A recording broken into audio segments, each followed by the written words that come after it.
Right, this is the chronicle of Polish history written by Martin Kromer, who was Bishop of Warmia in northern Poland, in Prussia, Ermland in German.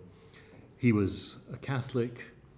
He published a history of Poland down to 1506, based on which Scots and English scholars formed their opinion of the Polish-Lithuanian Union in the late 16th and early 17th century, when political union was being discussed. It appears in several Scottish collections, in Glasgow University Library, in St Andrews University Library, and Aberdeen has two copies because Aberdeen had two universities, both of which had their own copy.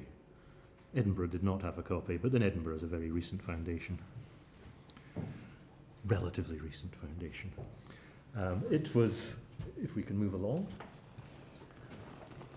Kromer's great chronicle was dedicated to Sigismund August, King of Poland, Grand Duke of Lithuania, who was the last Jagiellonian king of the Union, and it was the fact that he had no heir that caused the Union of Lublin, because if he died, then the Union could break up.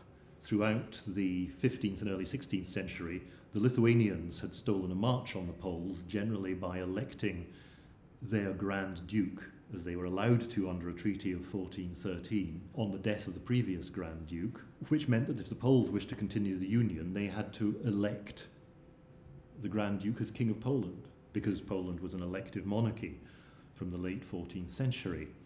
When Sigismund died, or knowing that he was going to die without an heir, he feared the Union would break up, and therefore he sought to institutionalize the Union on a closer basis to prevent this, which he managed in 1569, 3 years before he actually died. And this was one reason why Kromer was dedicating the book to him. He was fighting to keep the Union together. The next two books illustrate something very important about relations between Scotland and Poland in the early modern period, the interest in religion. We have a book that's too fragile to show, but it is a book by Kromer, again, about the heresies of the Lutherans, published in 1560, as I recall, which is an attack by a loyal Catholic on Lutheranism, trying vainly to stop the Lutheran tide, or rather the Reformed tide, sweeping across Poland, because by 1560 Calvinism in various forms was spreading rapidly, and this created great interest in Scotland and in England, in Poland.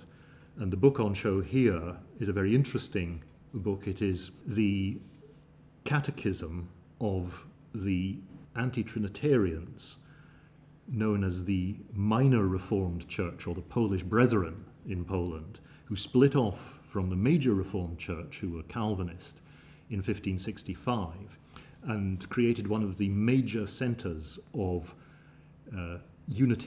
what became Unitarian thought, disbelief in the Trinity, in the divinity of Christ, in Poland, centered on a printing press in Raków, which is between Kraków and Sandomierz in Poland. And until it was shut down in 1638, thanks to Jesuit prompting and because of various incidents that had occurred, this was one of the major centers in Europe for producing radical Protestant literature. Poland-Lithuania from 1570 had full toleration for all sects. Lithuania had long tolerated, since the 15th century, had tolerated and given equal legal rights to the Orthodox and full political rights to the Orthodox in the 1560s. And so various heterodox forms of Protestantism flourished in Poland in the late 16th and early 17th century. You will see that this book is dedicated to James I of Great Britain, as he would have styled himself after 1603. This was partly because of the great interest of British Protestants in what was going on in Poland, and reflected interest that James himself had in Poland.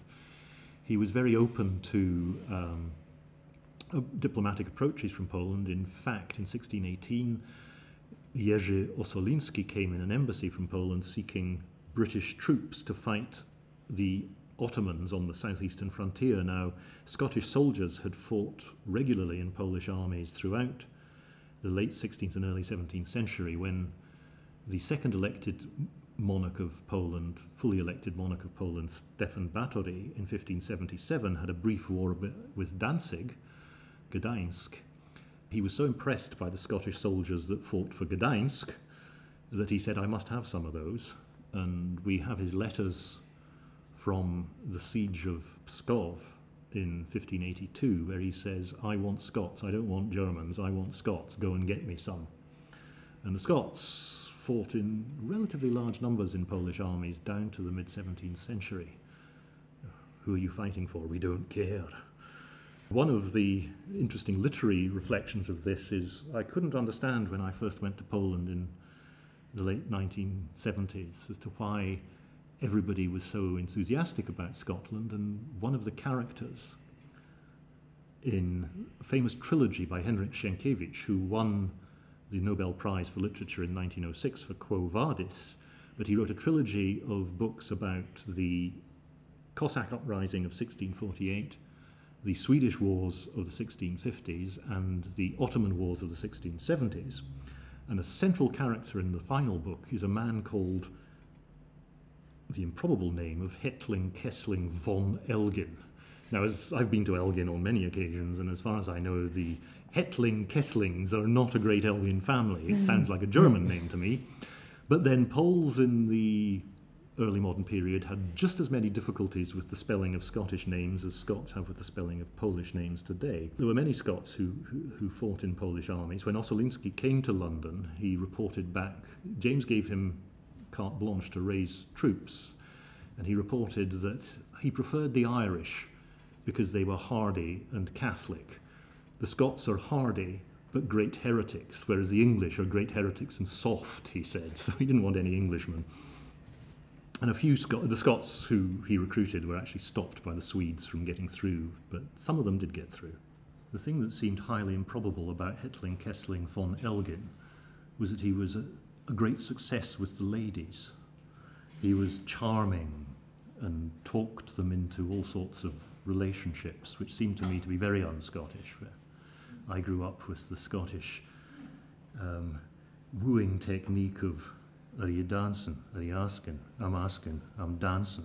And there's a wonderful Polish short story from Pruszyński, who was stationed in Scotland during the war, which asks the question is asked in the officers' mess, why do Poles have such success with Scottish women?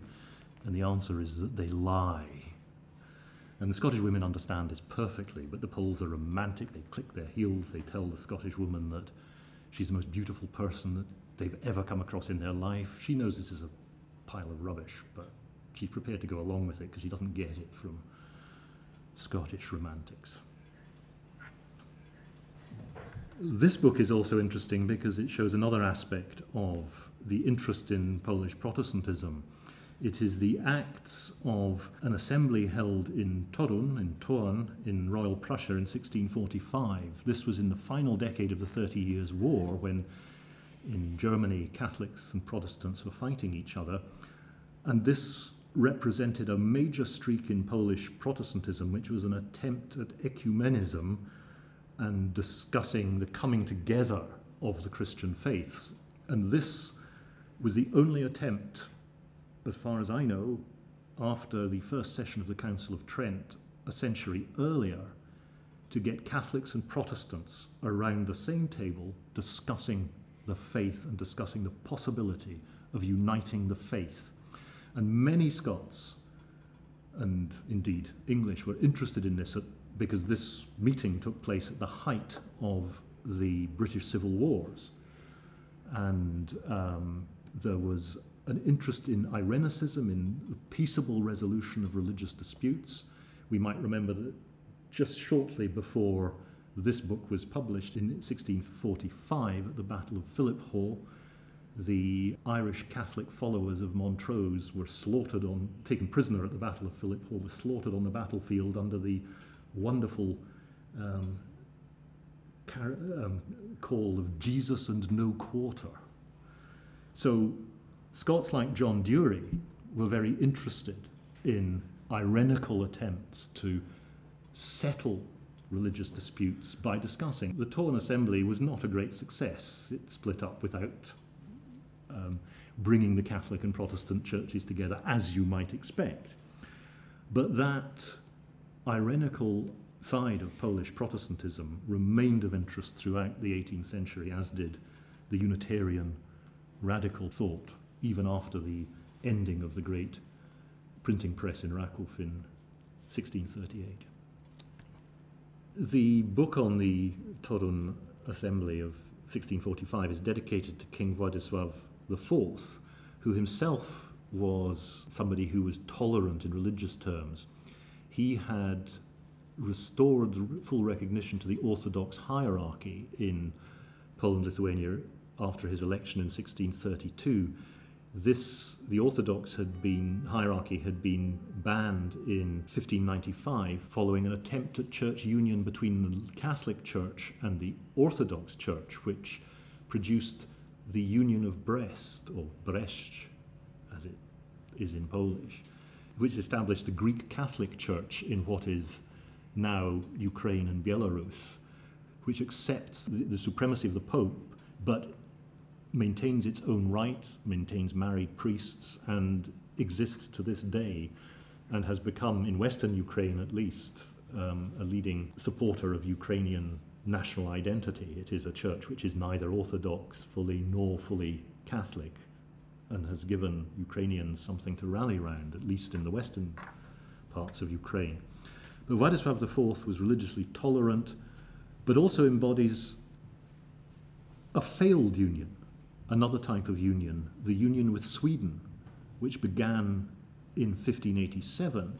Well, actually, technically, it began in 1592, but it was set up in 1587 when the nephew of Sigismund August, the last Jagiellon king of Poland and Grand Duke of Lithuania, Sigismund, whose mother was Sigismund August's sister, Katarzyna, or Catherine, who was married to John, the man who became John III of Sweden.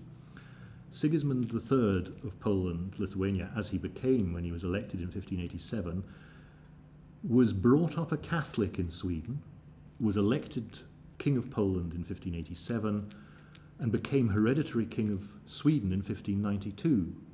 But the Swedish-Polish Union foundered because Sweden, by 1592, found it difficult to accept a Catholic king. And the union was very short-lived. Sigismund was deposed by his uncle in 1599, and this set off a cycle of Swedish-Polish wars, which lasted until 1660, because the Polish Vasa dynasty would not give up their claim to the Swedish throne until the Treaty of Oliva in 1660. And the coat of arms that you see here shows the quarterings, the Union quarterings of Poland, with the Polish eagle with the Lithuanian rider. In the middle you have the shield of the crown of Sweden, the three crowns, which shows the Swedish claim to the throne of Denmark, and the Kalmar Union, which ended between Denmark and Sweden, which ended in 1523. And right in the middle is the sheath of wheat, which is the snopek, as it's called in Polish, which is the symbol of the Vasa dynasty. Unions do not always work and are not always long-lived, which makes the Polish-Lithuanian case all the more interesting.